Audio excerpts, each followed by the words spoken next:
աշխարհը գիտի արդեն, բոլորը բղավում են։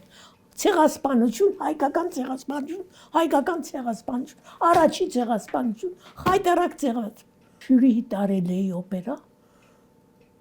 Եկավ Հնդկաստանի դեսպանատան աշխատողը Տիկին Սվազլյան, շատ եմ խնդրում Թուրքիայի մեջլիսից, ազգային ժողովից մարդ է եկել, ուզում է ձեզ հարցնել, ինչու եք զբաղվում այդ գործերով, ինչու։ Ես ինչ պիտի հաշիվ տամ, հա ուզում եմ։ Լավ ասես, թող գա, վեստիբուլում ենք օպերայում։ Եկավ կնիկի հետ։ Հա, սալամ, հա, ինչ եք անում, ասեց, գիտեմ, որ դուք ցեղասպանությունով եք զբաղվում։ Այս ես 40 տարի զբաղվում եմ, հիմա ես ոտի վրա ձեզ ոնց պատմեմ իմ աշխատանք։ Ես մի քարյակ արտասանեմ, որ ես եմ հավաքել, ես եմ թարգմանել եւ ես եմ հրատարակել։ Հա, ասեց, լավ։ Դերզոր տետիկլերի բեյք կասաբա, քեսելեն էրմենի գելմեզ հեսաբա։ Օսմանցը էֆրատը դոնմիշ կացաբա, դինենուն ուղրունա էլեն էրմենի։ Դե թարգմանեք մեկ ու մեջ հասկացա, բայց դերզոր կոչվածներ մի մեծ տեղավայր, մորթված հայերին էլ հաշիվ չկար։ Օսմանցի պետերը, սպաները, բաները, ժեներան, մսագործ դարձան, բաչր, հայերն են մեռնում հավատքի համար։ Այս մարդը շշմեց, մնաց, չգիտի ինչ անի, լռեց, մեկ քարյակ լսեց, պաուզա, կնիկի ձեռքը բռնեց, որ ուժը ցանա, էլի լուր։ Հետո եկավ, գրկեց ինձ, համբուրեց, կնիկին արավ ու գնաց, վերջ, ոչ մի խոսք, ամեն մի քարյակը մի շարաչուն ապտակ է դրանց, որովհետև ժողովրդի ճիգյարից է խոսում, նրանք իրանց տեսածն են ներկայացնում, դերզորյան երգերը թուրքերենով են ստեղծված, ինչու թուրքերեն, որովհետև Ենիչերիների ժամանակներից հայերեն խոսել արգելված է եղել։ Այդ արևմտյան Հայաստանի տարբեր վայրերում։ Մեծ եղերնը արևմտահայոց հուշապատումներում և թուրքալեզու երգերում։ Մեծ եղերնը։ Եվ առաջին գիրքն է սա, ցեղասպանության մասին, իմ վերապրողի հետ, Մարիամ Բախտիշյանի, որը երգում է ու լաց է լինում, նայի աչկերը, լաց է լինում։ Ես այդ նրանք հավաքեցի 150 հատ քարյակներ և տարբեր լեզուներով լույս են տեսել այս կապույտ գրքերի մեջ։ Հայերեն, ռուսերեն, անգլիերեն, ֆրանսերեն, գերմաներեն,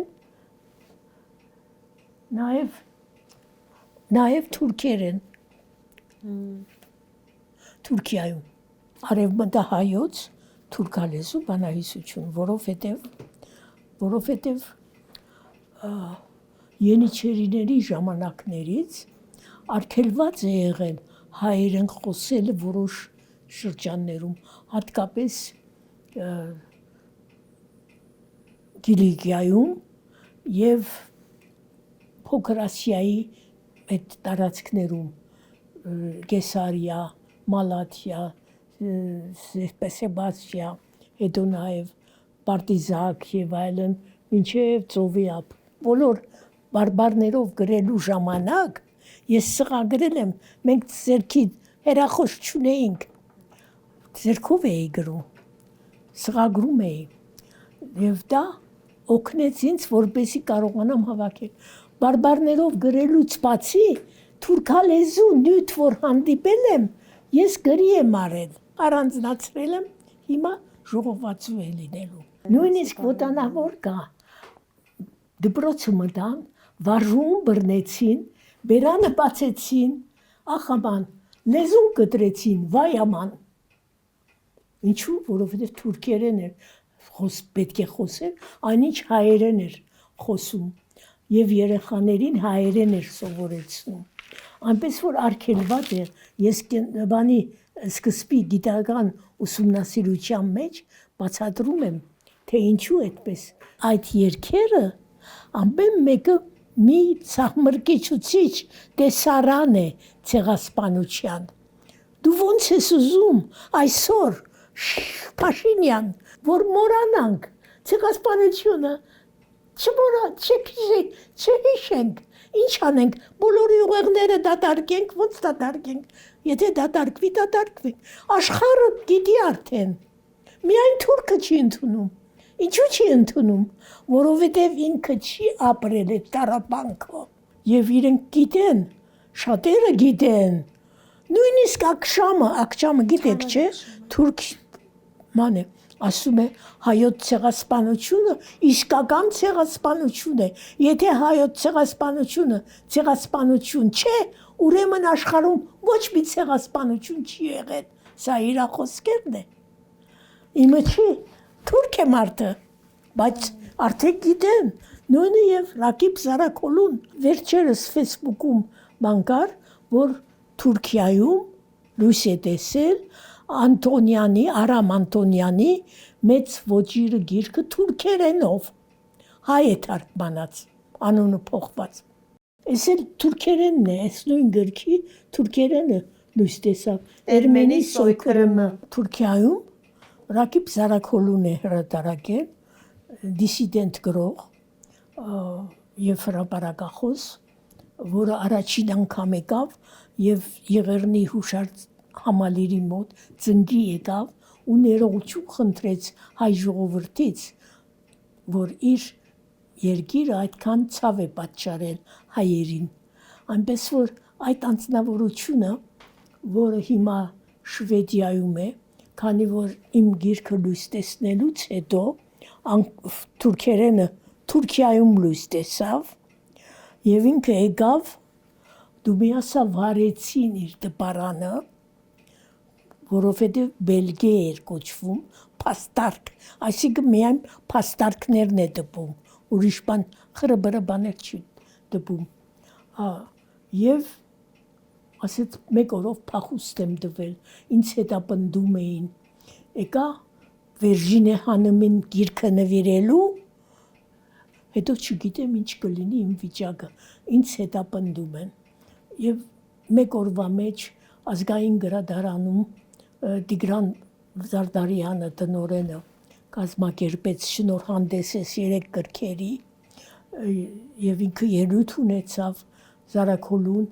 ասեց ես գիտեմ, որ հայոց ցեղասպանությունը անպայման պիտի ընդունվի Թուրքիայում, որովհետեւ թուրքերը պիտի զգան, որ իրենք մեղավոր են եւ քանի որ այդպես է, այս գիրքը կբացի նրանց աչքերը, որովհետեւ նրանք կտեսնեն իրենց մեծերին, իրենց ծնողներին, որոնք ինչպես են վարվել հայերի հետ եւ այդ կնպաստի, որպեսզի իրենք ավելի շրջահայաց լինեն եւ հասկանան, թե որն է ճիշտը, որը սխալը, քանի որ պիտի տեսնեն այդ գրքով եւ իրենց ծնողներին, եւ իրենց շրջապատը, եւ իրենց արարքները։ Չասեցի, Ռակիբը անհետացավ գիշերը այդ հանդես որ արեցինք ազգային ժողովում, գիշերը անհետացավ հյուրանոցից։ 2 օրից հետո իմեյլը ստացանք, որ ես արդեն Շվեդիայում եմ եւ ինձ բան տվեցին, քաղաքական ապաստան։ Մինչև հիմա էլ այնտեղ է։